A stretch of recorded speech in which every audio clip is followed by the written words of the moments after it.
Hey guys, Irene here. Today I'm gonna share with you guys my newest purchase, my new camera, and also I'm gonna include some behind the scenes footage from my last photo shoot at the end of this video. But before we start, I wanted to quickly mention that if you would like to get notified whenever I post a video, being subscribed to my channel is not enough anymore, so you have to go ahead and hit that bell icon and press get notified.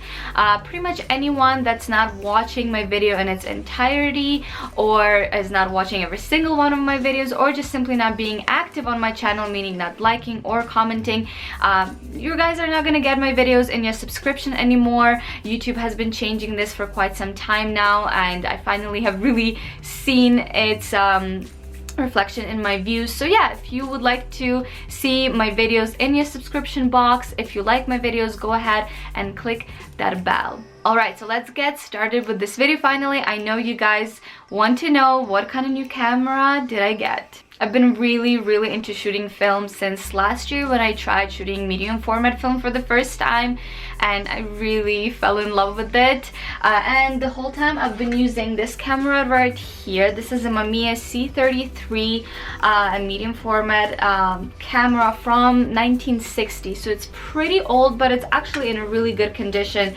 I do not own this camera. I borrowed it from a friend of mine, and it's her stepdad's camera. But yeah, they haven't been using this camera in years, so it's just been sitting there, and finally I've been giving it some love.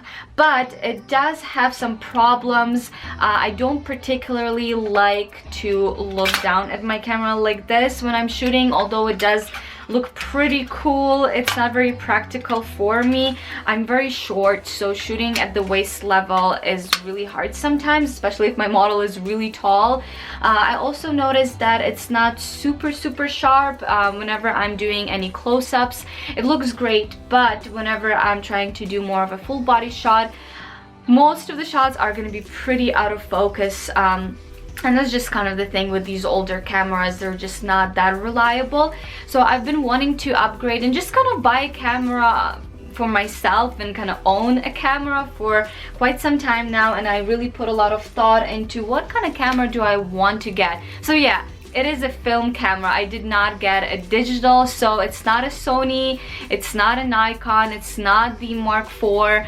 I got a film lens. So this is the camera right here. It's a Mamiya 645 Pro with a Mamiya 80mm 1.9 lens. The reason why I decided to go with this particular setup is all in the lens. This particular lens is the fastest film lens ever made.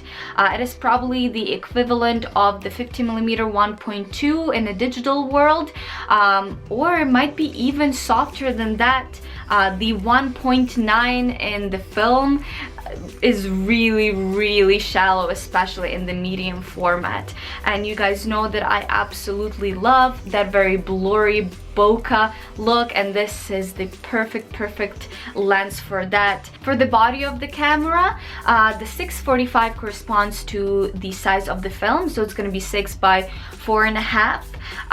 Also, what I like about these cameras is that they're modular, which means they're kind of like Lego. You can really assemble it to your liking. So right here on the side I have a grip which has an automatic winder, which means every time I take a shot it's going to automatically wind the film, which for example on this camera right here it's manual, so every time I would take a shot I would have to wind the film to go to the next shot. And I really enjoy the automatic winder, and it sounds pretty cool as well. At the top here I have a prism finder. As I mentioned again with the other camera, I do not like to have the viewfinder at the waist level, so this is absolutely perfect for me, and it feels a little bit more normal, feels a little bit more like my digital camera. This also has a built-in light meter inside, which is also pretty useful if I will not have any light meter on hand, or if I'm not going to have my digital camera with me. You can also go ahead ahead and change the backs of your cameras and kind of go ahead and play around with different type of film. You can even put a Polaroid back on it, which again I think is just pretty cool. This camera is from I think late 80s, early 90s, so it's pretty new. I bought it from Japan and it's actually in a very good condition. I have not used it yet. I had a pretty tragic experience. I set up a photo shoot last Saturday and the models came over. I loaded up the film and we were ready to go. I take the first shot and then the second shot I take, the camera just will not take the shot. Like the button just would not work. 1, 2, 3. Doesn't let me press the button. You need to roll it more? No. Okay. Won't let me. Won't let me take a shot. Yeah. And we spent, me and Joeri, my friend that shoots film all the time and knows a lot more about film than I do, both of us were trying to figure out the problem with the camera, and honestly we kind of gave up and the models were waiting, so we just shot everything on my old Mamiya C33 and we also shot a bit on his Pentax. And at the very end of the photo shoot we actually figured out the problem. So although this is a film camera, there are a few things in here that are kind of digital, I guess, and newer, so it does require batteries. So there is one little battery that goes into the camera body itself. It's just right over here. And it's like this tiny little battery. I've never actually seen anything like that before. So we did put this battery in and that's why the first shot did work. But then what we didn't realize is that my grip actually needed batteries as well. And that was the problem. That's why I couldn't take the second shot, because it wasn't winding the film. So yeah, I'm actually gonna shoot this camera in 2 days. And I'm gonna release another video of you guys showing the results and showing what this camera can do. But trust me, it's one hell of a beast, especially with this beautiful lens. So I'm really excited to show you guys the results with this, and I'm just so excited to finally fully experience film. I also just went ahead and bought all of the chemicals that I need to develop film myself. I got a changing bag as well, and I got a tank. All of the stuff that I need. The only thing I don't have yet is a scanner, but that's also gonna be something I'm gonna have to purchase in the future.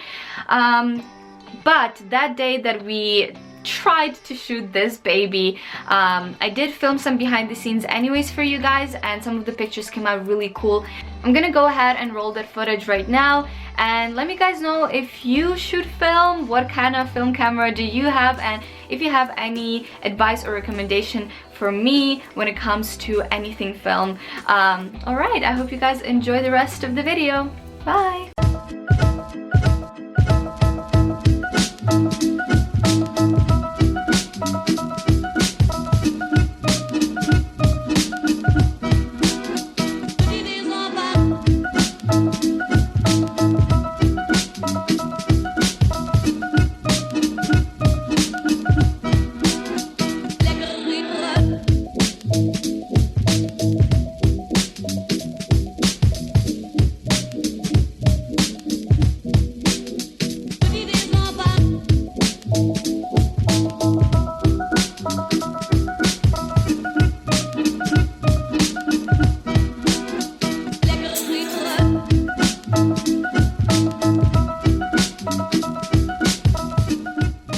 This next shot is inspired by America's Next Top Model episode where they did the beauty sandwich challenge. When I saw it, I immediately knew that I had to recreate it for myself.